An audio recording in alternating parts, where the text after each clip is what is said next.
welcome and thank you for being here with us today, and I hope you can hear me, for the fourth in a series of sessions looking at the Beijing Plus 30, the 30th anniversary of the Beijing Platform for Action.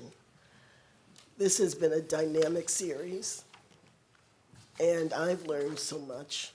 We have had wonderful guests, wonderful panelists, wonderful conversations, and I'd like to give thanks to John Jay College of Criminal Justice, Rosemary Barbaret and Julian DeSouza Nazareth, the Japanese Mission, and all of our panelists for taking the time to be with us and to help us share this vital information.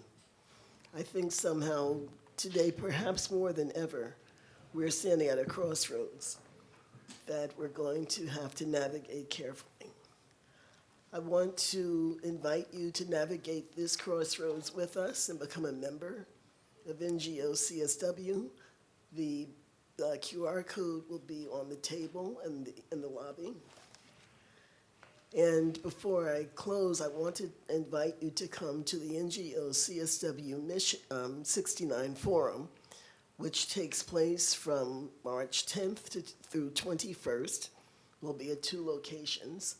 And we have parallel events, which are workshops. We'll have over 600 workshops, conversation circles where people will be able to give their opinion and speak their mind about topics that affect women based on the 12 critical areas of the Beijing Platform for Action.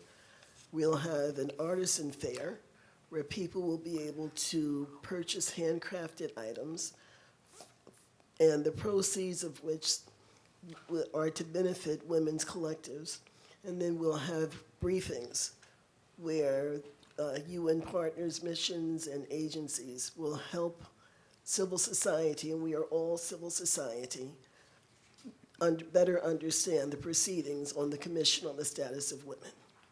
So again, thank you for being here, and I will turn the program over to our magnificent moderator, Julian Nazareth. Thank you, Pam. Good evening, and welcome everyone in the room and online. My name is Julian D'Souza Nazareth.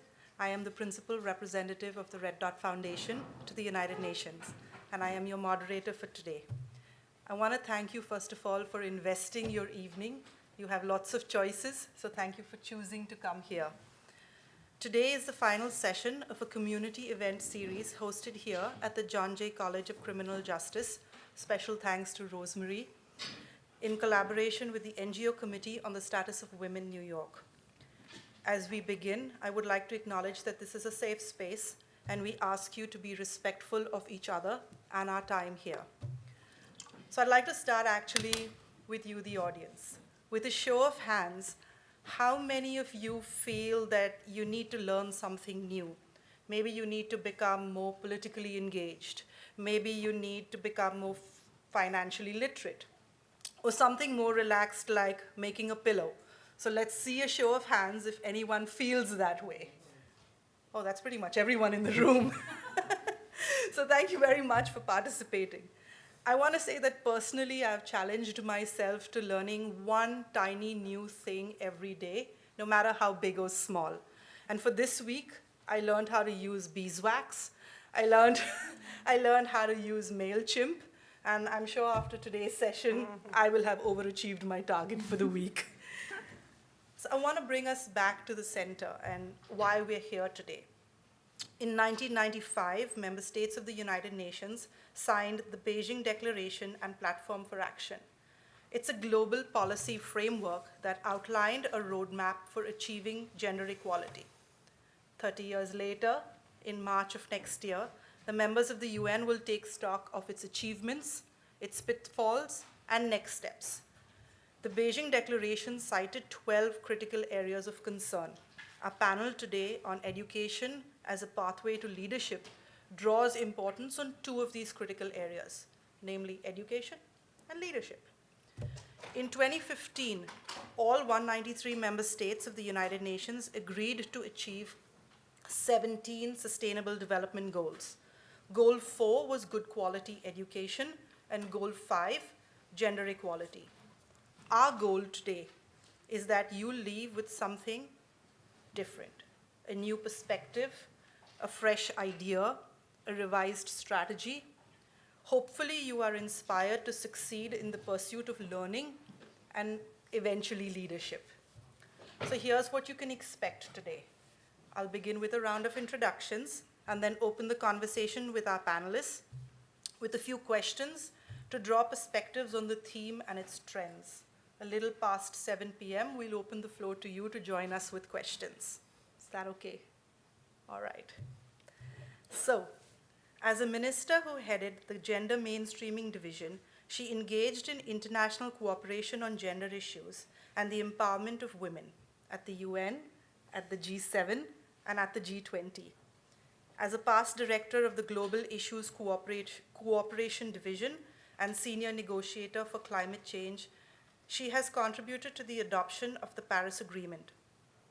Armed with a master's degree in diplomacy and a bachelor's degree in American history, please join me in welcoming Minister Aya Yoshida from the Permanent Mission of Japan to the UN. Welcome, Minister. Thank you. She holds a doctorate and a master's degree in sociology, as well as a master's of arts degree in child psychology.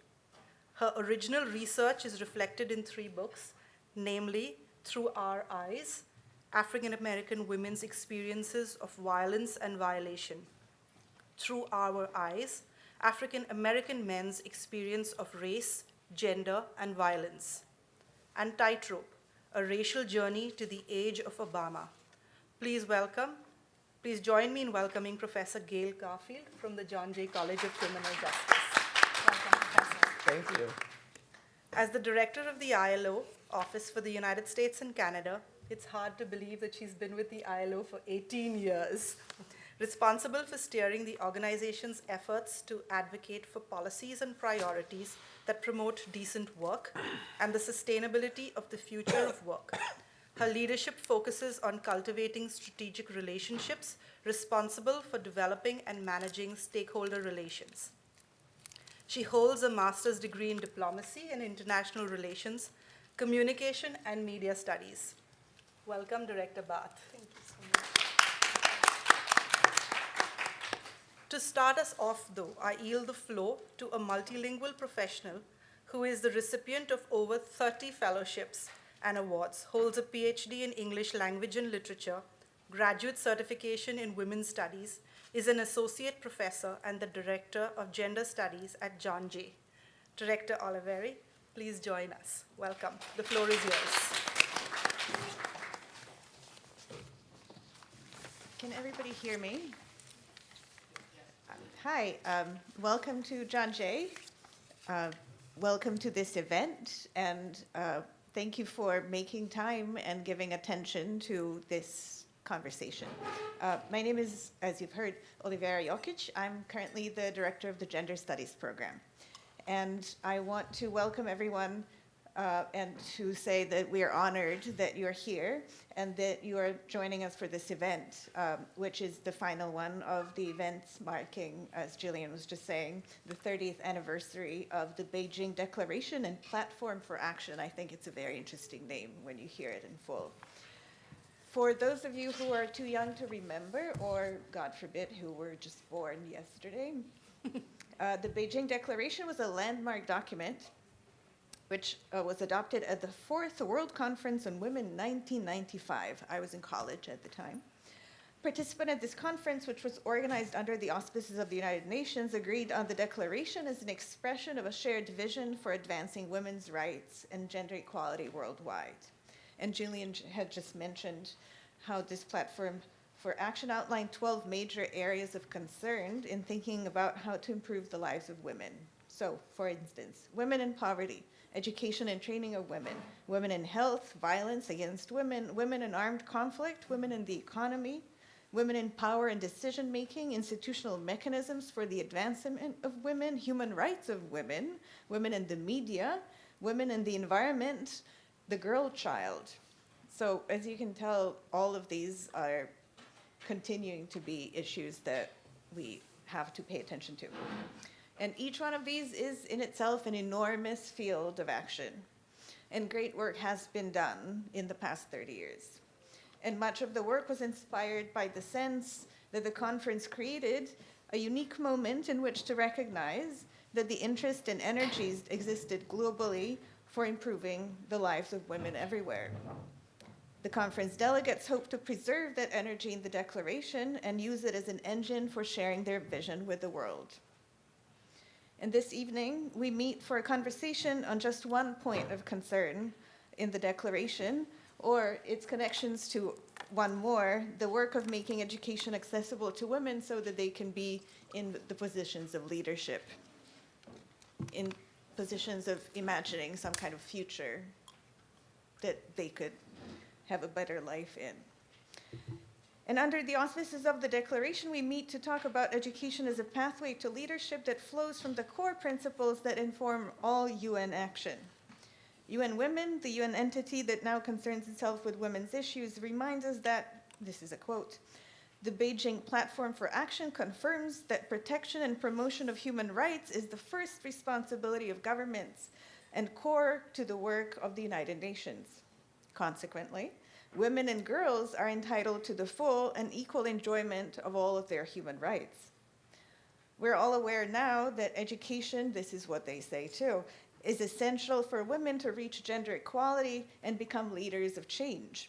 While women and girls today are far more educated than ever before, gaps remain.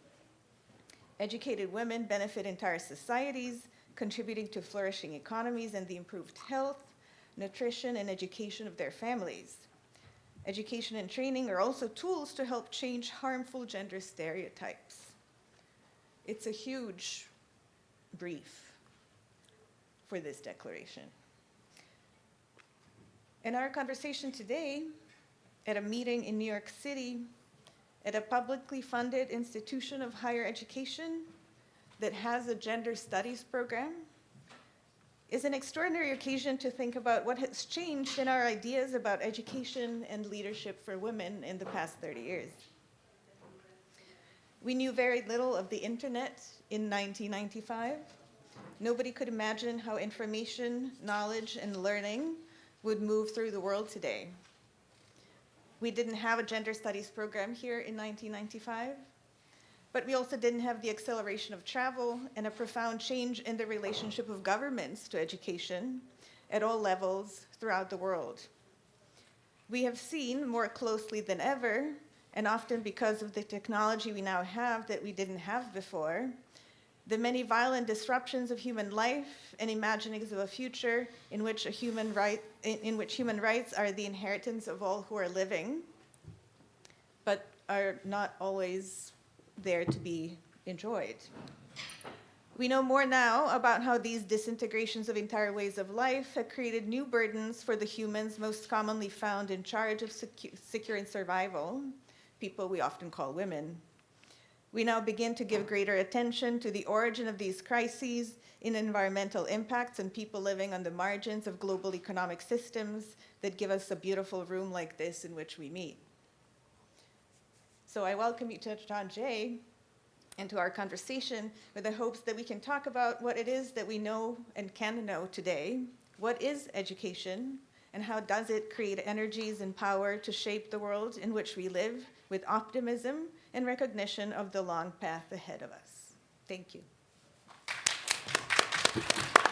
Thank you, Director Oliveira. And I must say that you have so much to say. I wonder if you could stay a while and join us with just more than opening remarks. Absolutely. Why don't you come join us at the table? Wonderful.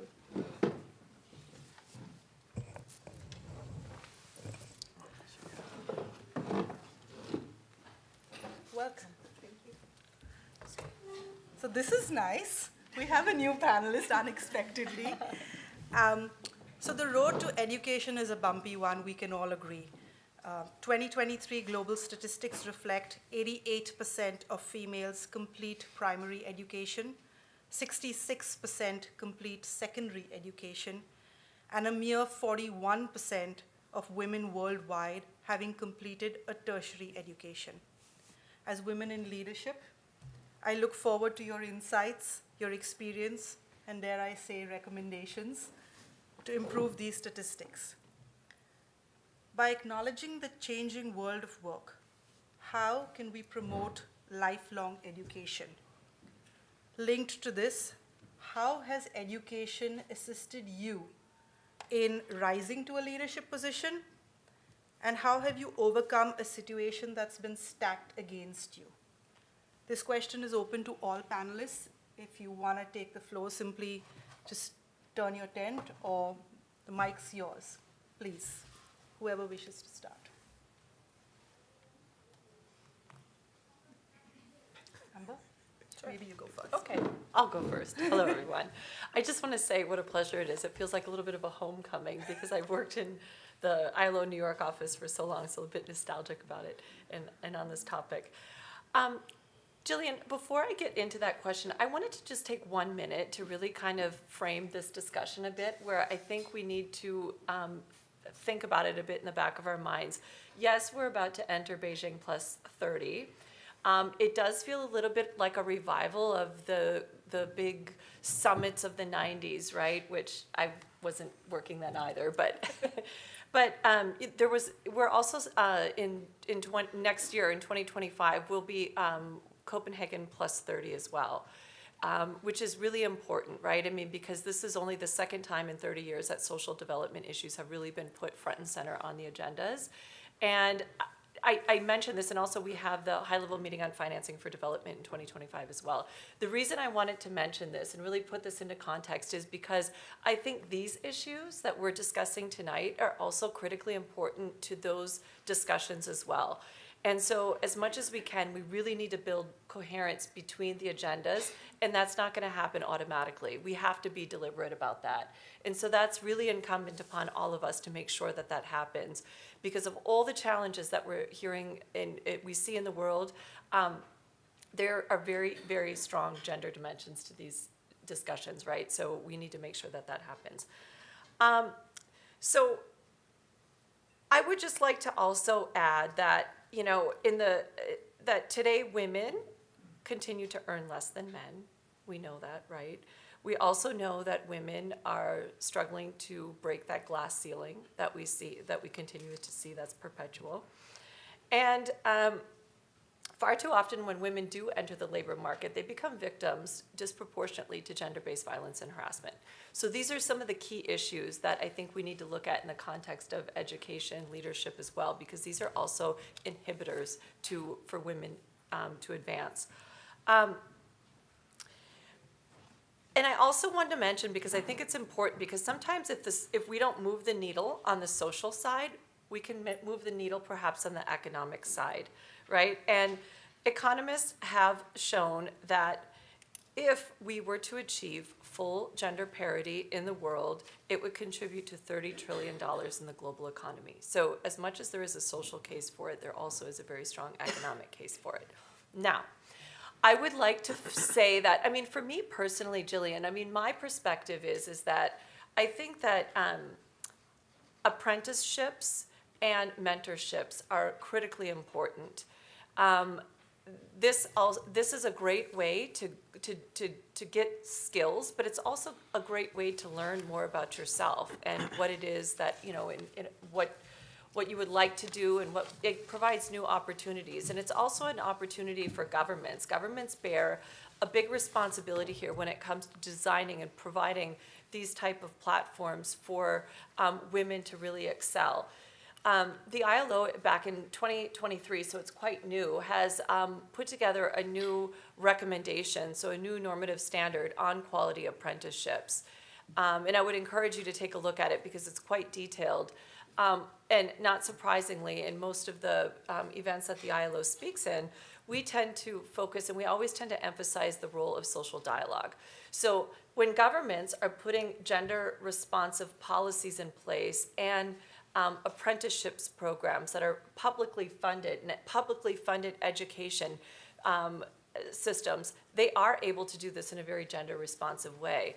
But they can't do it alone, and they shouldn't be doing it alone, because if governments are only designing policies, it's, to the credit of our great colleague on the panel from Japan, governments aren't likely to be able to put together policies that are really responsive to the people, and they're probably not going to succeed. So they need to have involvement from the actors of the real economy, that being business and also workers. They need to all be at the table in designing these type of policies, because that's where we'll have the most success.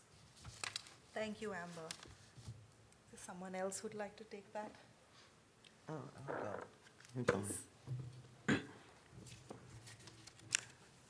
So what do you want me to turn my name around? I probably have a different frame for this discussion. And it comes from a different historical experience.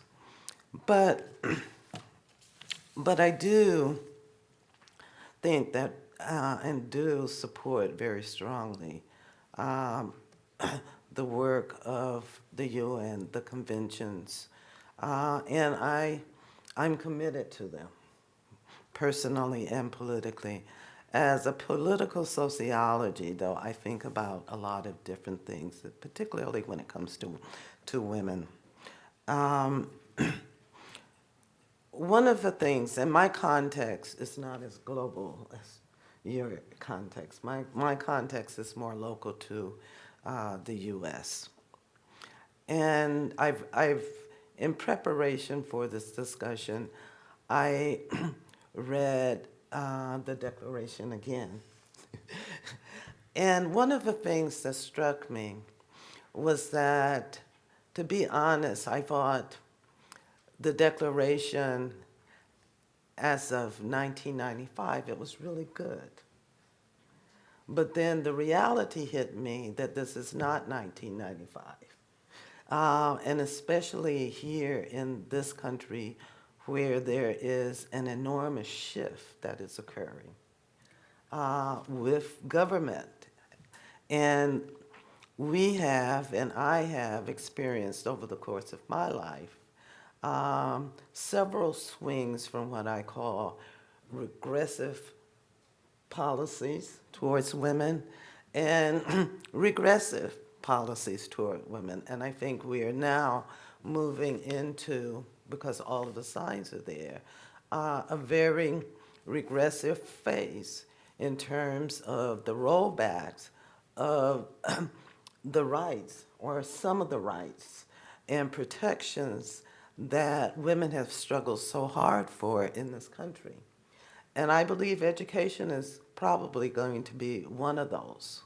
But what was some of the meaningful opportunities during regressive periods? And I grew up in a time in the rural South, in Thomasville, Georgia. I know all of you know where that is. Under Jim Crow segregation.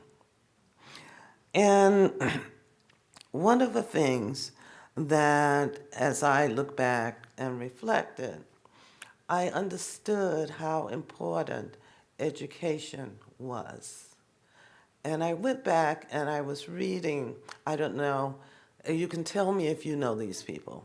Septima Clark. Have you ever heard of Septima Clark, anyone? Or Fannie Lou Hamer, or Ella Baker. Okay, they were activists, but they were activists around education, but a particular kind of education.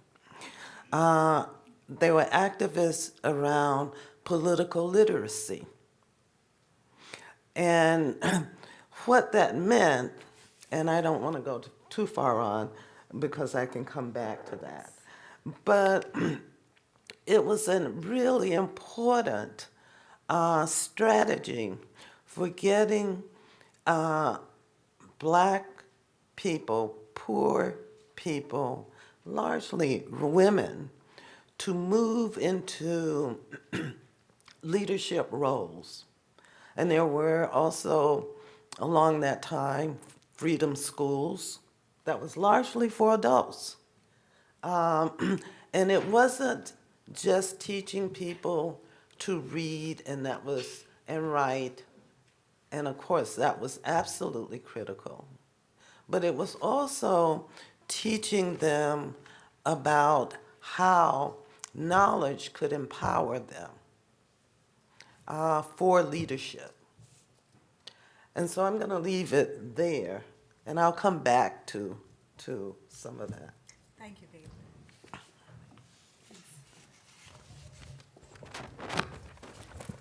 I was going to sort of bring up both Gail's and Amber's points to say that I bring my not entirely local perspective from a situation in which learning by involvement or learning from internships or apprenticeships will teach you something not just about yourself, but about how stuff works, what institutions are like, what nations are like, what the United Nations can do. And I'm saying this because I grew up in a war zone. So in 1995, I was in what was then Yugoslavia. And whatever I sound like is, I learned English. And one of the things that is fascinating to me to this day is how you learn how everything works when it falls apart. So as the country was falling apart and I was in my teenage years or college years, I learned everything about what it takes for a government to be able to support any project or any kind of political position. I basically used college to have a ticket because college sort of, the degree stays with you and you can take it anywhere, it doesn't matter what happens to the institution or to the world around it. And also, there's something to be said about the way that the place in which I did grow up made it very clear that education is crucial for women. I grew up in what is now called socialism, the thing that collapsed. My grandmothers were illiterate, both of them, and my sister is a pediatrician, and I'm here. Something happens in a society that supports women and makes it clear to everyone, regardless of gender, assigned at birth, that you can do whatever you want. So there's some kind of a social imagination that is built by institutions, but also built by people at home, by your friends, by schools, but also by playgrounds, by the world in which you can imagine a future and you can imagine other people giving you sense of life in a shared society, sharing interests, sharing a future, sharing some kind of benefit from the resources that we all get to enjoy. So that's kind of how we got here. Thank you. Thank you for sharing such a personal story as well. Okay, Would you like to go? no, thank you. Probably my perspective is probably I'm distinctly Asian, so probably I'm speaking some of the perspective from Japan, my country, and I think what I want to say from the beginning is that I think, yeah, we are very much strong. I mean, I think Japan have a very good education system as a basic education. At the same time, many of you here know that we are far behind the gender gap index, as you know. So it's like probably, I mean, how we are kind of almost struggling how to link, as you rightly said, I mean, how to link this education, quality education, and this pathway to the leadership. That's a struggling issue we are at this moment. But I think that we are, I think, trying to increase the women's in the leadership role. I think recently we are very much trying to do so, promoting in the UN context the Women, Peace and Security, WPS, many countries in the world is faced with the conflicts, and I think women can play a very important role in arbitration and mediation. So I think we are putting a lot of emphasis on that. And also, I think in overseas assistance, I think what we are trying to do is to increase the literacy of the women. So that's our JICA, the Japan International Energy, International Cooperation Agency is really getting into the community of various countries to increase the literacy and work together with the community. So I think I was looking at some of the examples how we think the community is very important. Is that I would just want to quote some of the examples in Japan. So in Japan, we have is a kind of community learning center is located various parts of the world. Part of the country in Japan. Kominkan is we counted it. It's like 17,000 kominkan is there. So what's kominkan is? It's like it's a kind of city. People get together. Old women, girls get together and learn how to knit or say, just a communication between younger generations and the older generations. So it's like a practice of learning is there. And we thought it's a really good way to facilitate the education in a community basis. That's how we do. And also what we do is that we are trying to promote the STEM, science and technology, engineering and math, we need to raise more women very much good at STEM. So we are in domestic law, we are trying to promote math, data science, and artificial intelligence for the women who are studying in the college and universities. And I think we will try to do the same for the international cooperation as well. I think we do try to raise the effective teacher, in the Western African countries, and also in Pakistan also we are trying to engage the community in Pakistan, and particularly focusing on the teachers' capability, so that they can create a good curriculum in the teaching, and also how to manage the school. So it's in a way how to run the system to give the quality education seems to be a very good important aspect of the enhancing the education level of the women. So that's how. Just want to give you some example of how we are trying to do in overseas assistance. Yeah. Thank you so much, Aya. So I think you get a sense of a theme over here of when government works and when government doesn't work. Gail talked about progressive or regressive. Oliveri talked about it as well, and Minister gave us some examples. So I want to ask you next then, what can institutions or governments practically implement to make these frameworks, conventions, really accountable and implementable, in your opinion?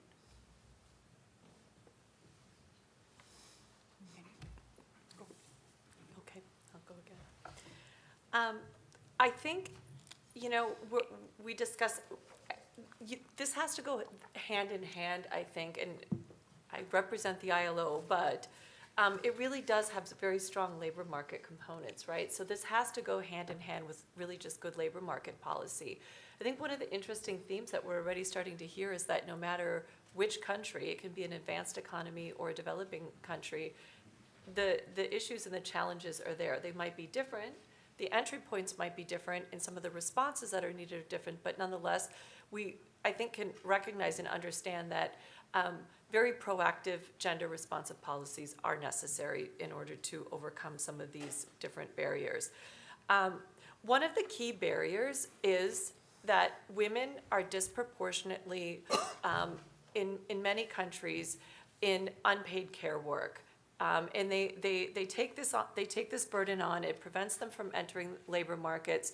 So I think governments really need to look at putting in place care policies, looking at how they can put in place social protection policies as well, so that women don't have to stay at home and say take care of the children, that they actually can go into the labor market as well. And I think, we really also need to look at, and this is kind of a modern day challenge as well, something that didn't happen, it wasn't existing 30 years ago, for sure, is the onset of digital technologies. There's a huge digital divide that is growing today. This can be an opportunity or it can be a burden. I think from the opportunity side, if it is implemented properly, it does open up a lot of new opportunities for women to get education and skills through online learning. But I think at the same token, if you flip that around, another challenge with the digital technology is that a lot of the jobs that women are currently working in many developing countries in particular, including those in the textiles, is that a lot of those jobs will be automated very soon. And that means if there's not skills training in place, and if there isn't some types of really strong labor market policies and lifelong learning systems that are put in place, it means that women are really going to be disproportionately impacted by digital technology as well. So that's, I think, another big concern that we need to be looking into. But certainly education is absolutely the cornerstone, and access to education and quality education, but really emphasizing that lifelong learning, because what we're seeing is that the labor markets are rapidly changing everywhere. So if we just stick to the basic education, or even the education that you receive in an advanced degree, it's not enough. We need to continuously be looking to advance and update some of the skills to ensure that we're remaining relevant and employable. If I wasn't freaked out before, I'm freaked out Well, now. I'm sorry about that. Anyone? Gail, would you like to? I'm going to come back to political literacy. And I think what I have some bullet points about what that means. But political literacy, I believe, also includes information literacy and also media literacy. And what I mean by that, it brings in where we are today with regards to new technology and the role that women need to play in developing the literacy skills, or what I'm calling literacy skills, to also play a major role, not only in the economy, but also in terms of where the direction and the focus of where that technology is going.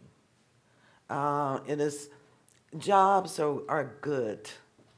And it's one of the highest probably paying industry here in this country, is technology.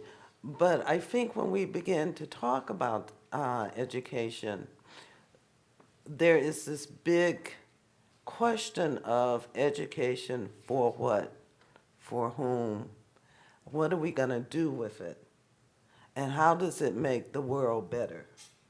How does it make women's lives better? And so it's not just a focus on literacy that is really important, but what does literacy do for women, and helping them to understand that they are important stakeholders, not only in this country, but also in their own lives, and how do they act upon that? Education is not passive; it's really an active model. What do we do with the education we have? So I'll just leave it there and circle back around. Thanks. Minister, would you like to? Okay, yeah, thank you. Yeah, your question was about, I think, how the government will be able to implement the policy. Overcome the difficulties. I think. I am coming out from the government, but at the same time, in the government for the past 30 years or so. But what I increasingly feel is that government alone cannot do anything, basically. It has to be the multi-stakeholder approach, and really we need to work together with the company. We need to work together with the civil society, and that's otherwise there is nothing can be done. And particularly this issue of gender and equality, more empowerment of women. It needs to be inclusive efforts, I guess.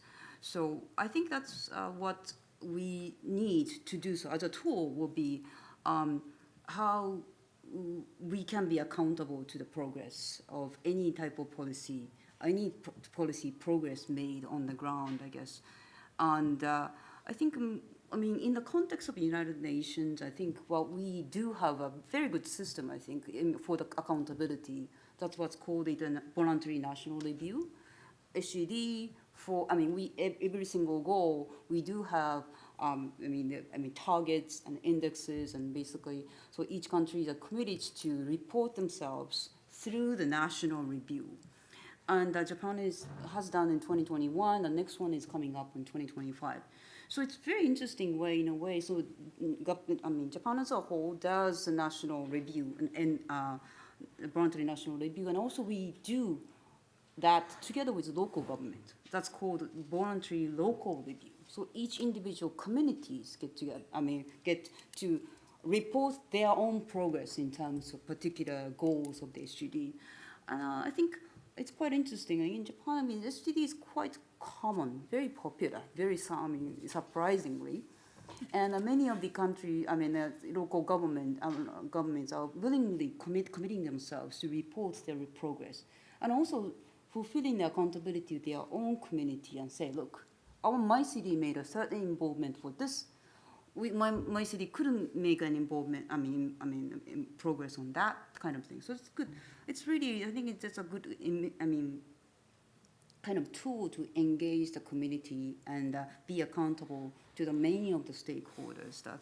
That's one way of making progress, and particularly true for the education too.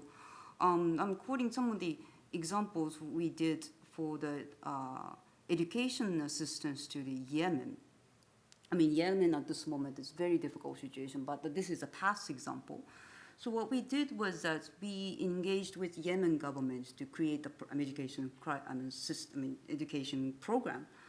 And what we asked Yemeni government to do is that to watch and monitor how you made progress in terms of their project. And both the government education office as well as the local government office get together and report back to our agent agency, JICA. So it's like, I think the key is to self-evaluating the progress on whatever made and reporting and fulfill the accountability. So it seems to be quite important for many of the SGDs as well as for the education. So I will stop here. Thank you. Thank you. Director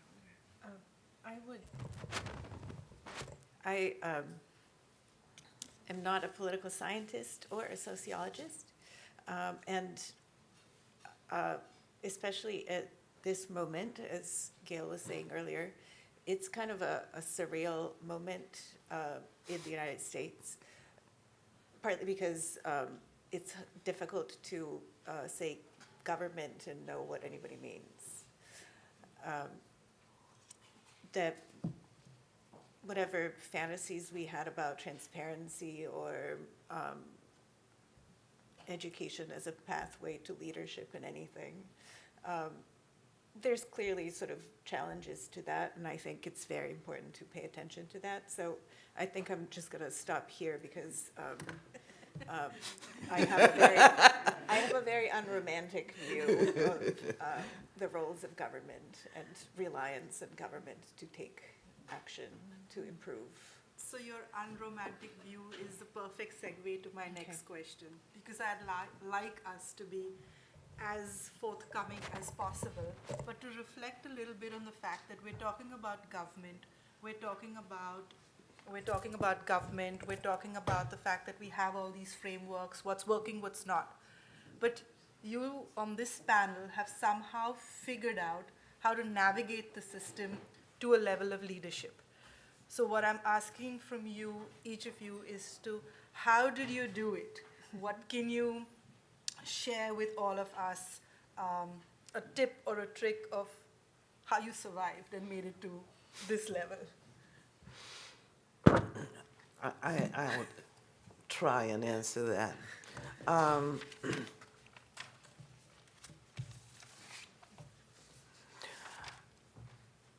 I don't know. Okay. I plowed through because we can talk about we can talk about women and leadership and how you get from here to there, but and I can tell you about my trajectory, but it's a trajectory that is framed within a racialized gender um, trajectory that really was very important. I grew up, as I said before, in rural Georgia, and what was race and gender played a big role in that because I went to up until the late 1970s, because one of the myths about Jim Crow segregation is that after 1954 and Brown v. Board of Education, then everything was okay. But desegregation really did not occur because of all of the pushbacks until, the mid 70s, late 1970s. So I went to all black schools. And then we desegregated in my senior year. And as you noted in my bio, how does a young black girl from rural Georgia end up at the University of Minnesota? Okay. Well, the way that she ended up in Minnesota was a whole confluence of events around race and around gender, because the University of Minnesota was a land-grant institution. If anyone knows about Minnesota, Minnesota when I was there was 99% white as a state. Blacks, Latinos, Asians, Native Americans constituted as a group 1% of the population. Okay? So one of the reasons why I was there, and the University of Minnesota is was in the Big Ten Conference, a campus at the time of 60,000 students full time, right? Is because affirmative action was in play. And they looked around and they said, well, we're a land-grant institution. We don't have any black people. So many of the predominantly white schools at the time went south to cream. What cream is, the cream rises to the top using standardized tests, okay? And they began to bring black students to predominantly white space to diversify that space, but it wasn't a diverse space, right? And so not only myself, but thousands upon thousands of blacks for the very first time entered predominantly white educational institutions. And it almost broke my back. It is an experience that that was very important to me, that I learned so much, not in the classroom, but being in this predominantly liberal white space. And, at 17 years of age. And from there, it almost broke my back because it was a different time and a different space, and how blacks and how black women in particular were perceived in that space. The best education I got in the world was at the University of Minnesota, but it wasn't in the classroom. It was the culture, that the white culture. And I'll just want to get to make this concrete, and I'll quit. I went to school in Minneapolis, the main campus, but I lived in St. Paul. In St. Paul, there is this area called the Summit University area. And this was largely the black community at the time in St. Paul. And if you were a black woman waiting at a bus stop, it was automatically assumed that you were a prostitute. And cars would pass by with white men. They would blow their horns. They would trying to entice you to get into their car while you're waiting for the bus to go to Minneapolis to school, right? So my education was vast. That's an understatement. And so, but all of that was, it made me who I am. I would have never given up that opportunity for being educated. I was educated. I took those lessons that I learned, both inside and outside of the classroom, and I brought them to New York. I want to say thank you to you personally because it could not have been easy. And thank you for sharing such a personal story with all of us here today. Well, I can pivot from that if you would like to stick to the same question, because how, and it pivots nicely, does a young woman from Minnesota make it here to the Big Apple and have this international career? Especially coming from rural Minnesota, where, I mean, I was the first person in my family to even go to college. I mean, it wasn't something that happened too often because there just wasn't opportunities in those areas. There was really no need for a college education because the options were so limited. So you mentioned tips and tricks. I mean, Jillian, it wasn't a magic solution. I mean, for me, it was really the issue that I mentioned before. And it really does boil down to education and the opportunities that education does provide. Seeking out scholarships. I mean, we're lucky. I mean, we're in the context here in the United States. So I think, I can bring it back to this very local example. We're lucky that in a country like the United States, we do have opportunities for scholarships, and we have so many different mentorship opportunities, and those didn't really exist when I was looking at school, and when I was in school, that really didn't exist. But these have proliferated, and it's quite amazing. And so I think the other really great thing, which I mentioned earlier, which for me was so transformative, was seeking out mentorships and looking at people who I wanted to sort of emulate and asking them for direction. And then the other thing was really apprenticeships. I mean, for me, this was key. I mean, I called it internships. It maybe wasn't so much apprenticeship, but internships was absolutely critical for me because it opened so many doors to people who could only help me pivot to the next, career or the next job opportunity or it just opens so many doors. So for me, it's really boils down to education, mentorship, and apprenticeships, internships type.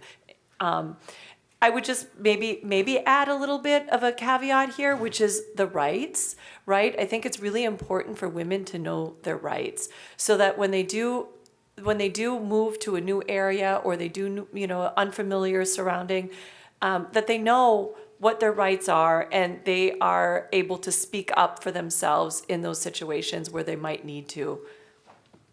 Thank you. Thank you both. And that's political literacy. Yeah, exactly. Political literacy, as she mentioned. Exactly. Okay, yeah, sure, yeah. So, yeah, so I'm maybe coming out from a bit different cultural, background, I guess. So, but some of the similarity with you is that I'm also the country person. So basically, I wasn't really the metropolitan was raised in like Tokyo in the metropolitan cities. I was very raised and educated in a local, very rural city. So there was no kind of high expectation from my mother and father. They just let me do whatever I wanted to do, let me read whatever I wanted to read, let me study whatever I wanted to study. So it was just my lucky probably situation was that my parents was quite kind of like a generous enough to not to disturb what I wanted to do. So that's there. And probably the basic foundation was I think basic education was quite good. Equal opportunity or access to education was there. So that's I think that's something I should be appreciating my country about, I guess. And probably I chose this public sector, so that which is relatively more women are there, and so I think I was maybe fortunate enough to be able to, given the opportunity, not to be discriminated in the workplace. So far, I was very lucky, probably, up until now, being given this position to be, serving as a senior official. So that's probably, I would say, very fortunate. But I think as a society as a whole, Japan is very conservative and very, very conservative. And as I said in the beginning, gender gap index really tells that we need to do more. I think society definitely must be changed. But as for the education per se, I think that given the equal opportunity to men and women in terms of education I think it seems to be working at the primary education there. Yeah. Thank you. Thank you. I already told you some of how I got here, but also wanted to, some of my narrative in the United States overlaps with Gail's. I went to the University of Michigan for my PhD, while Lee Bollinger was the president. Bollinger is the person named in the lawsuit challenging affirmative action at the University of Michigan. I was one of the students they took in the English department, which in the humanities, there's only so many jobs to be had at academic institutions in the humanities. So the places from which people get jobs are very few, and those few places that will get you a job eventually will take only so many students, so between 10 and 12 a year. But everybody who gets in gets funded, and so I was one of the sort of foreign people in that English program that year. And the experience was in some ways similar to Gail's. I am an off-white kind of immigrant, and it was a fascinating experience to be in the discipline that favors cultural capital, of which I had none, and to sort of figure out how people behave in class. I didn't say a word for a semester, because I thought that everybody else who went to, I don't know, Cornell and Yale had many important things to say, so I should wait and see. Of course, they didn't have anything more important to say, but it took me a while to get that. So I kind of ended up here because I applied for a job, and I'm currently director of gender studies because I applied for the position. And the program sort of suffered for some years during the pandemic, and kind of it's a program that has a zero budget, and we don't have any full-time faculty in it. So my job is primarily to build the goodwill among people who teach on topics and in disciplines related to gender, and hope to sort of preserve their goodwill so that they offer courses and we can have a BA and a minor in gender studies. I hope I'm doing okay, but some of it is also for my personal edification and good life. I think it's very important to have a gender studies program, and I'm willing to kind of do unusual sorts of work. Like, I'm the designer for the program. I make all the posters. I make Instagram posts. I run a listserv. I staff classes. I hired new faculty who are all contingent faculty because there will be no hiring full-time in gender studies, and so on. So it's leadership, but it's political literacy, as Gail keeps repeating. You have to know how the place works. And I know much better than I used to how the place works from every angle. I just want to say to my panelists, you all have overwhelmed me while writing this question. I did expect that I would get some, standard responses, but the wealth and the depth of what you all have shared. So I want to say thank you, truly. I feel that there's a lot more that we could say, but I'd like to give everybody in the audience a chance as well. So we're going to shift to a few questions. So if Mads and maybe Ivy can help with the mic. If you have a question for our panelists, please raise your hands and we'll come across.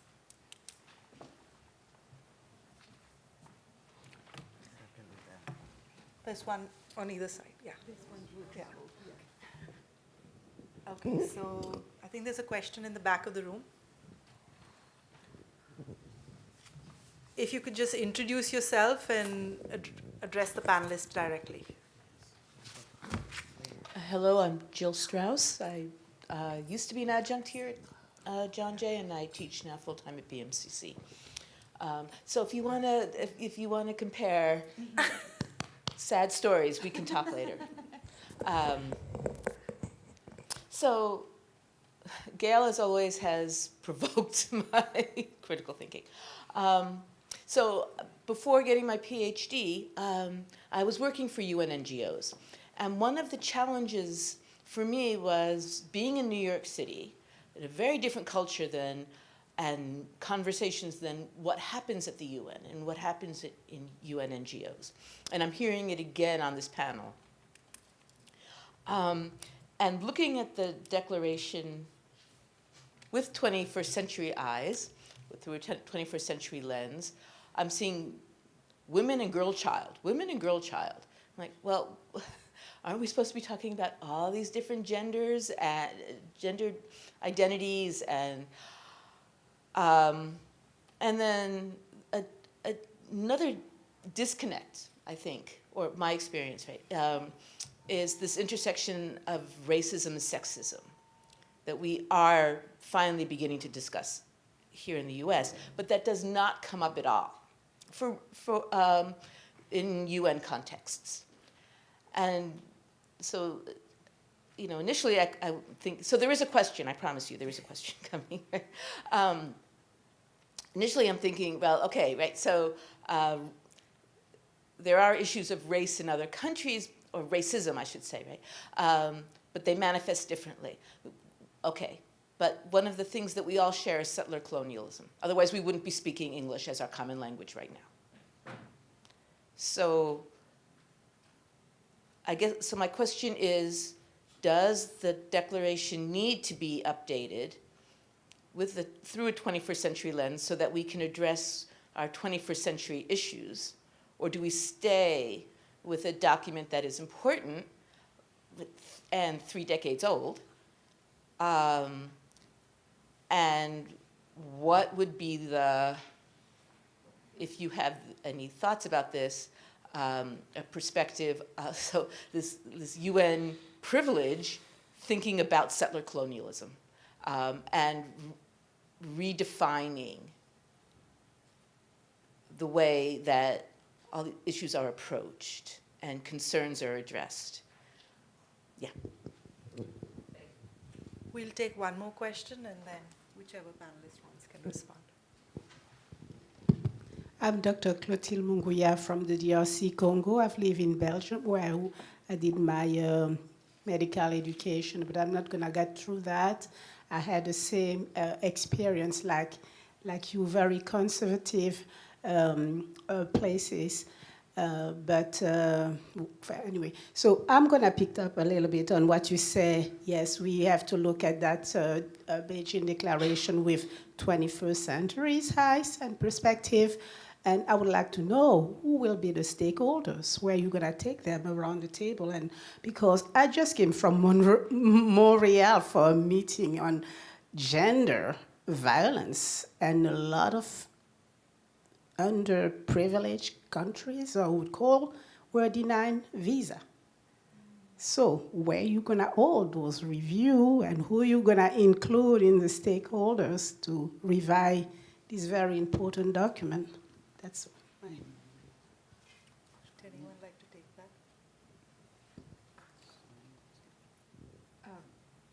Go ahead. Very briefly, that's what what I had in mind when I said at the beginning that we are meeting in New York, and it's a particular place to meet and a particular place from which to speak on behalf of women. That something very significant has happened in the past 30 years, so that we don't wait for governments to tell us. That the internet has made a huge difference in how we can talk, but that hasn't made travel, for instance, easier for anyone. There was also that, I'm going to say, silly book in the meantime by that man who said that the earth is flat because he just goes around and travels and improves the world. We know that that's not true, and anyone who comes from a war zone will be the first to tell you that the passport will not take you very far. And wars and all kinds of economic crises will affect the lives of women first. And there's something to be said, I think, for the maybe rigidity or the structure of the UN as the post-World War II kind of institution that rides on a hope, which I was not going to spell out because it becomes very unromantic, about how the governments are these benevolent creatures that will take care of people. I think we're pretty clear now that that's not what's going to happen. And in all the war zones or places that become more conservative, the first thing to go is any kind of flexibility in ideas about gender. That the retrenchment of essentialism is the first thing on any nationalist agenda. So I also want to hear more about what it means to have plans for everybody in the world, for all women, because the situations are so different. And one of the good things that have been achieved in the US in gender studies programs, I think, and with the help of TikTok and Instagram, is that intersectionality is the first thing you have to address. That you can't just talk about gender. That you have to talk about every other force that shapes how gender gets made. That's Thank you. me. If there's any other hand in the room, that's the two.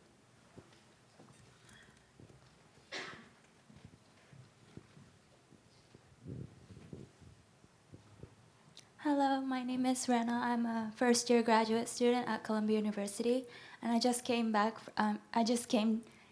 to New York from Tokyo, where I did my undergrad. And personally, as a student that has experience in having been educated in Japan and elsewhere, I feel that the lack of education in my own country is not much of a problem compared to other places in the world, but I feel like the content of the education itself is also an important aspect to consider.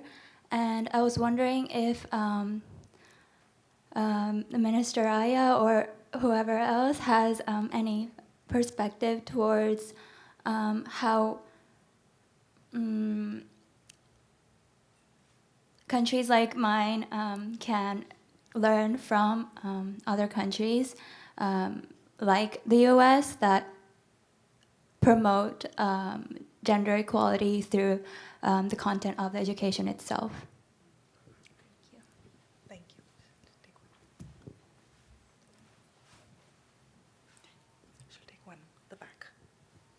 Hi everyone, this is Dr. Uzma.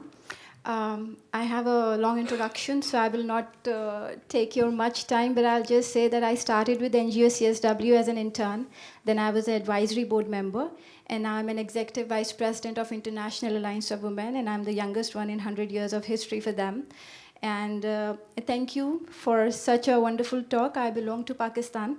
So my question is actually from the grassroots, as I have first-hand experiences of gender-based violence, domestic attacks, child marriages, child labor, women issues, SRHR, OSHAs and all. I would say that we were talking about digital literacy. In my country, we have women who don't even know how to use computer, or they don't even know how to read and write. So how is that possible? We can do digital literacy with them. Second, if we are trying to reach out to grassroots, there are female who doesn't even know that there is a word called rights for them. They don't even have that concept that they have right, they deserve rights in their lifetime. So when we try to reach to them, there is a patriarchal gap. The men in their household, they doesn't allow us to reach to them. And they're like, oh, we girls are bringing Western agenda into the Islamic country. We are destroying the religion. We are the bad people. So when we try to raise awareness, bringing them into the sessions or creating theater plays or trying to raise awareness in them, the only issue we have is the government. So they are blocking the freedom of speech for the activists like us. So how do we tackle that freedom of speech? Because right now, if you try to log into Pakistani websites, and internet is down in Pakistan, we cannot approach social media, we cannot use freedom of speech easily, we cannot write against government, we cannot call out government leaders. So my first question is how we can tackle with that freedom of speech blockade in the world for the female activists like us? And second, what is the component we are missing to make the world leaders or the governments hold accountable and make them implement the laws which are already made?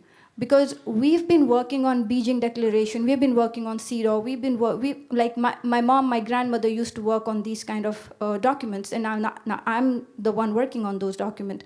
So what is the component lacking that we are missing? Because there are civil society movement, there are coalitions between government and the civil society leaders, but still we are lacking.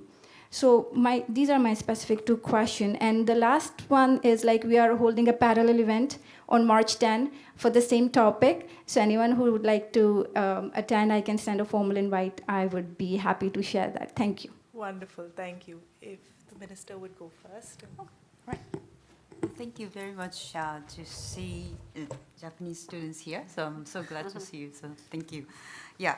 So I honestly feel the same way. Actually, the thing is, I kind of said that in a session. Like, basic education in Japan seems to be quite good, but at the same time, the higher education, what we are lacking is very much more liberal arts. I think much more kind of discussion, much more free comparison and the exchange of the view and debate.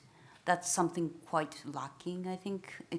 But that's where, U.S. colleges and universities, liberal arts colleges are very strong. I was really struck. I went to Amas College in Boston, and I was put into put into the liberal arts college students in U.S. Very argumentative, very, very much like how can I say, doing debate forever. It's really, it was almost intimidating to me. I wasn't able to speak that much English, so you really didn't understand what was going on. But this assertiveness and trying to stick to your idea and say whatever you believe in, it's very strong. It's very, I really admire this very good education system in the United States. That's something I really want to have in Japan. There are several universities we try to kind of learn from U.S. higher education system, but they are very small, very much limited. So I think it's really, I totally agree. More universities and colleges has to introduce much more good education system in the United States. Thank you. Wow, those are some really great questions. There's a lot to unpack there. There's no easy answer. But, blending the questions together, yes, these documents do need to be updated. That's why we're here, right? We know that they need to be updated. But I think, you started off, I mean, there's a lot already in those documents, right, that should not just go away. We know the constraints of the environment that we're working in, right? I would just say that, you know, there's governments, yes, have a responsibility, but we know what some of those constraints are, right? In different political contexts, different cultural norms that, you know, exist, and we have to be aware of all that. However, I would say that there's such great examples of how governments aren't really doing much of anything on some of these topics, but the real action is happening at the grassroots level, at the civil society level, at, you know, and we shouldn't underestimate that. Really great examples in this country, for example, ILO has a convention as a normative agency, C-190, you maybe heard of it, on the elimination of violence and harassment in the world of work. There's no way the United States is ever going to ratify this convention. I don't think, I hope, but they haven't ratified a convention in a very long time. That doesn't mean that nothing is happening in this country on that topic just because the governments aren't necessarily taking national action, right?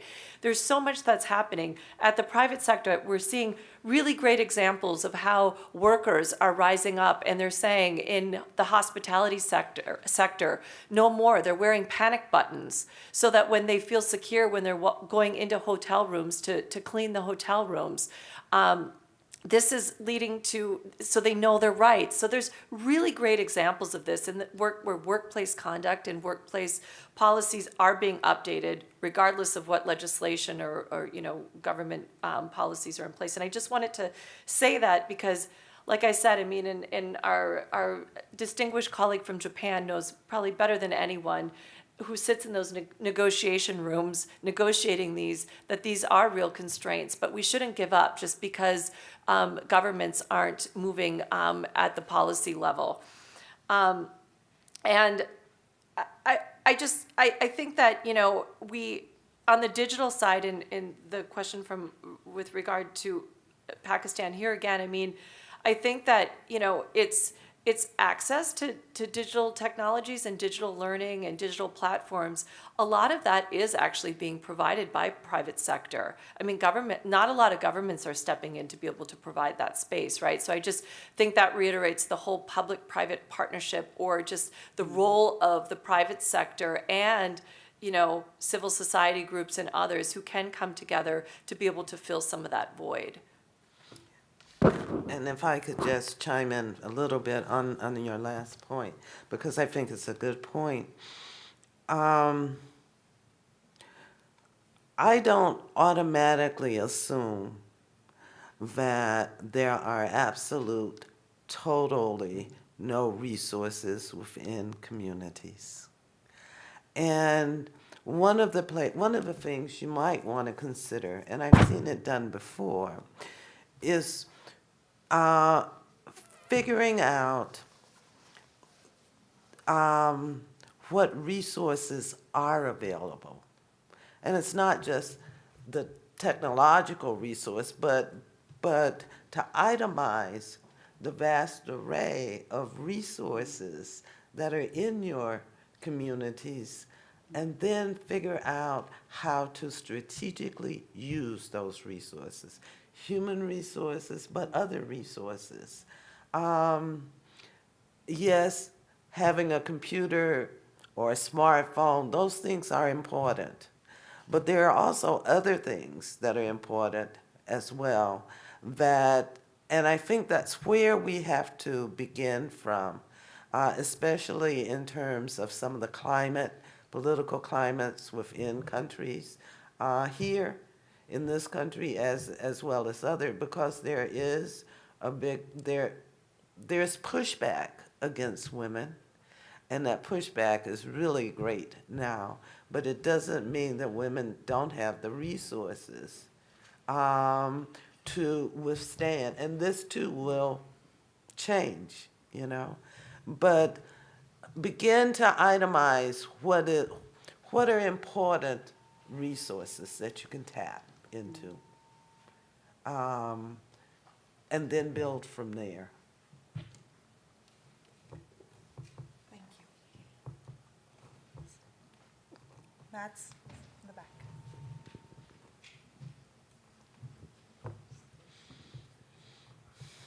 So first of all, thank you so much for this wonderful presentation. I really learned a lot, especially that I'm an international criminal justice major. I'm a BA going to be senior next semester, which it was really wonderful. I was really kind of enlightened by what are the missing area that I might be feeling when it comes to gender justice. And because when I was thinking about all these things, because I think I have participated in the previous Beijing Act Declaration seminar for 29th anniversary, but it was really amazing that 30th anniversary I was also able to join. So the question that I have is that I know that we have discussed a lot of things about education, but I know that some of the panelists have also mentioned about some basic education. So I know that the word basic, it's really a broad thing and it can be interpreted in many different ways.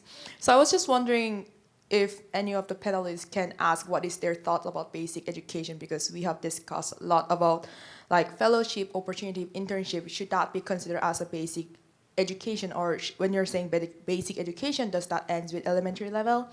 Or, excuse me, or does that end with high school level, or should it be either further reach beyond like bachelor degree? Because nowadays, although it may be differ by the country, but as we have previously mentioned in the introduction, that it's nearly less than 50% who's actually joining the bachelor degree in the worldwide center. So I was just wondering what should be the considered as basic education when it comes to policy making. And also I know that there are certain like stereotypes that does exist in the job that we may not even realize that does exist. So I was just wondering what are some of the ways for us to prevent those stereotypes in job ways, so that it's not, because we also have mentioned women in different fields of area, like women in environment, women in policy, women in education, and on all those types of things, which I really love it. But there are some actual stereotype that does exist in the job, like these jobs are meant for men, these jobs are meant for women, like those kind of things. So I was just wondering about those two questions, which one is about what is the basic education that that panelists are thinking. Second is that what are the best ways to prevent the stereotypes in a job place. Thank you so much. Thank you. We'll take one more question. Yeah. Go ahead. Oh, all right. Hello, everybody. My name is Elizabeth, and I've just moved here from India. I'm also a student of sociology, so my question is going to be a little critical, maybe a bit of a downer. As we were discussing on education and pedagogy, one major thought that springs to my mind working in the UN systems, working in now a global organization and interacting with so many people around the world is that global systems, including UN systems, realistically are very traditionally westernized, where the Western power centers hold a lot of influence and power within these systems. So, and this naturally bleeds into the sector of education, where even though I come from India, even though I studied sociology in India, we primarily learned Western authors. We had Indian sociology as one course out of 6, but primarily focused on Western authors, Western pedagogy throughout the tenure of my entire education, and even now working in the UN systems and in workplaces, global workplaces, even Indian workplaces, you can see these trends coming very, very powerfully through. So my question is, how do we keep up the hope? How do we keep up the force to hopefully bring about more of an equal power structure within these systems? Because these systems are so much larger than one person, 2 people, 10 people, all of us in this room. And they're so intrinsically within the ways we operate. Like, as someone mentioned over here, we're speaking in English. One of the first things that I get told, because when I tell people I come from India, is, wow, your English is really good. That's my question, is that how do we keep but working towards a more equal system for all, equal education system for all? Thank you. Thank you. I think Rosemary has a question. That's the last one we'll take. Okay, my question is as a professor here at Zhangje, which is 60-40, 60% women, 40% men, but where we're largely preparing our students to enter very masculinized professions, police, lawyering, and working in prisons. So what would your strategy be to prepare our young women here at the college to enter very masculinized fields and make a difference? Thank you.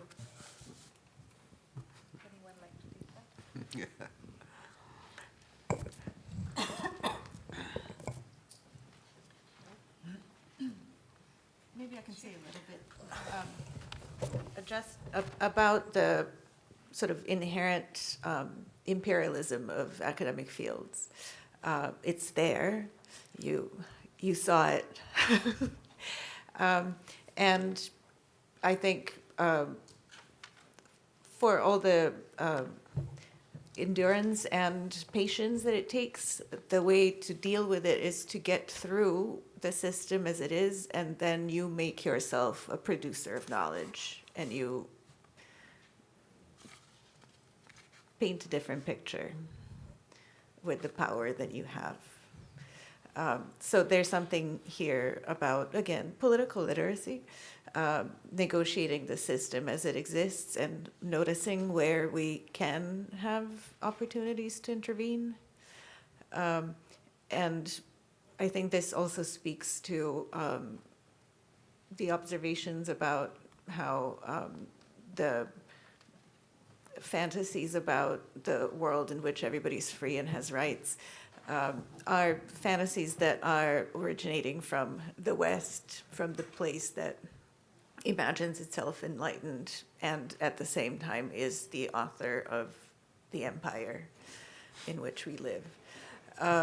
So something I think to keep in mind is that all of these thoughts about resources and what we fantasize we should be and how we are going to lead things into some bright future, that all of these are very deeply constructed fantasies, and we can analyze them, we can question them, and I think it's going to be more urgent than ever to figure out what resources exist among people we actually know. What matters in what place in the world. In some places, it's fine to have just basic literacy. In some places, it's necessary to have a high school diploma. In some places, like this one, a college degree will not get you a living wage anymore. It's terrifying what it looks like. That students get into a profession and then we say, well, with a BA, you can't really do anything for any kind of class mobility, for you to overcome the economic position of your family, which is a working class family of immigrants, in which maybe somebody works, maybe multiple people work, maybe children work, maybe in underground economies. The equation is completely different. The calculus of what works here and what works in other places is not to be sort of mandated by the UN, I would say. If I can respond to, because I found the question of basic education really interesting. What is basic education? So I'm going to take a shot at it.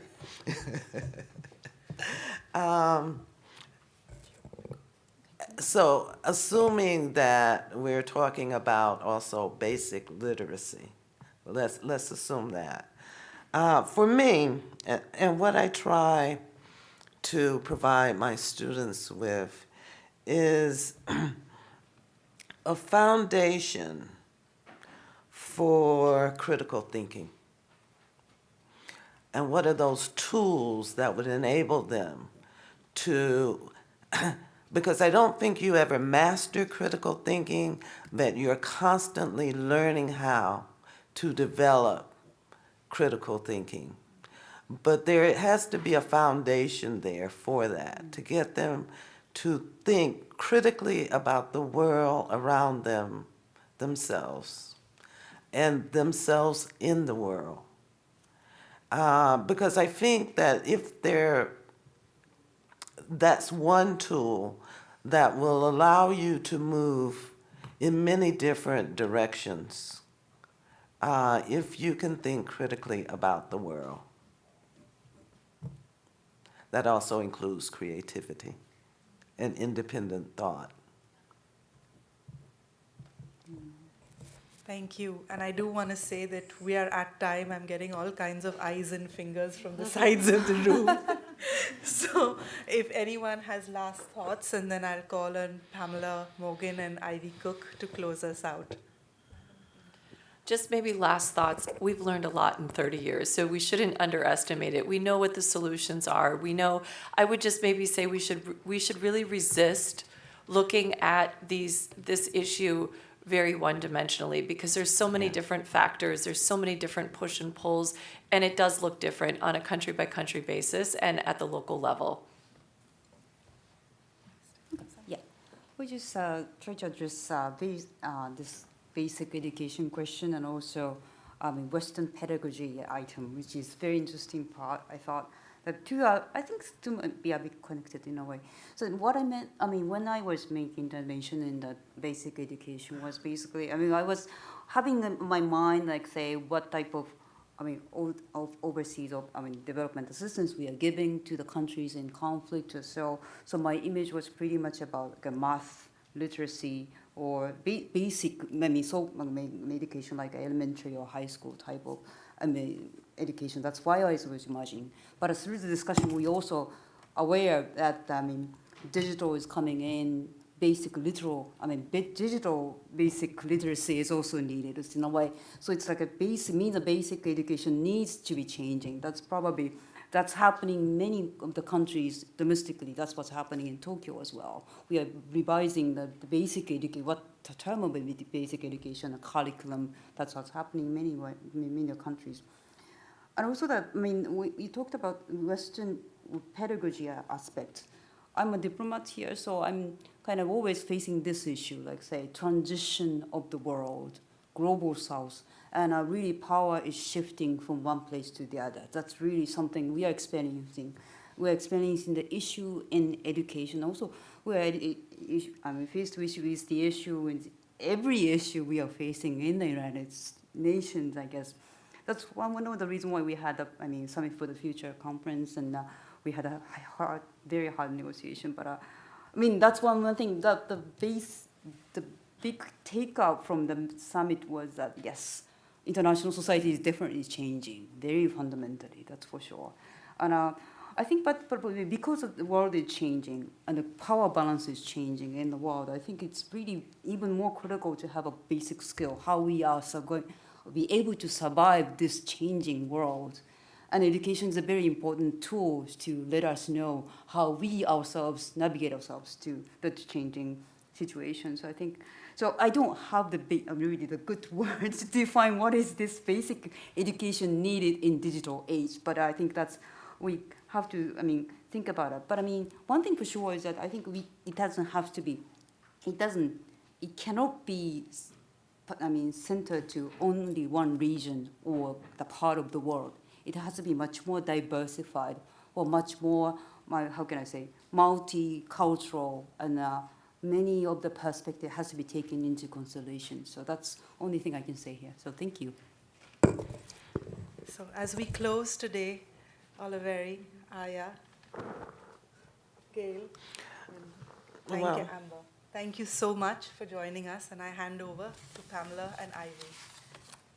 Pamela has handed it over to Baton Touch, the co-chairs. So thank you so much for being here, and I really appreciate this wonderful panel, and Olivera, Dr. Olivera is what I'm going to call you because I can't pronounce your name, and Minister Aya, and we're all doing first name basis. So Jillian for moderating, and Amber, and Dr. Gail, thank you so much. Gail's fine. Thank you so much for being here. It's so refreshing to be in an academic setting. As for us who are day to day in the UN political intergovernmental space, it is refreshing and made me really think even about things in a different way. And so I'm not here to make any summary or anything. I just wanted to give that impression, and hopefully that this concludes our series at John Jay, I really want to also recognize Rosemary. Rosemary, made this possible. So, yeah, I mean, there was a team that, of course, that's involved, but Rosemary really led this initiative, and we really appreciate the opportunity to be here at John Jay and to have these sessions since September. And hopefully for the students who are here, this was also a way for us to bridge the UN and John Jay divide, maybe, and that you can come and join us in March to be a part of the Commission on the Status of Women. Anyway, our NGO forum side, which is free and open to the public. And, I think that was already shared by Pamela, so I'm not going to go into it. But please do register for our virtual platform in January. And hopefully everyone who has registered would get that information. So thank you again. And we do a photo, right? Yeah, okay. So afterwards, if everyone can come up and we'll take a photo. And if you Thank you. internships for our students. Yes. You can stay where you are. They'll come through. You stay where you are. They'll come.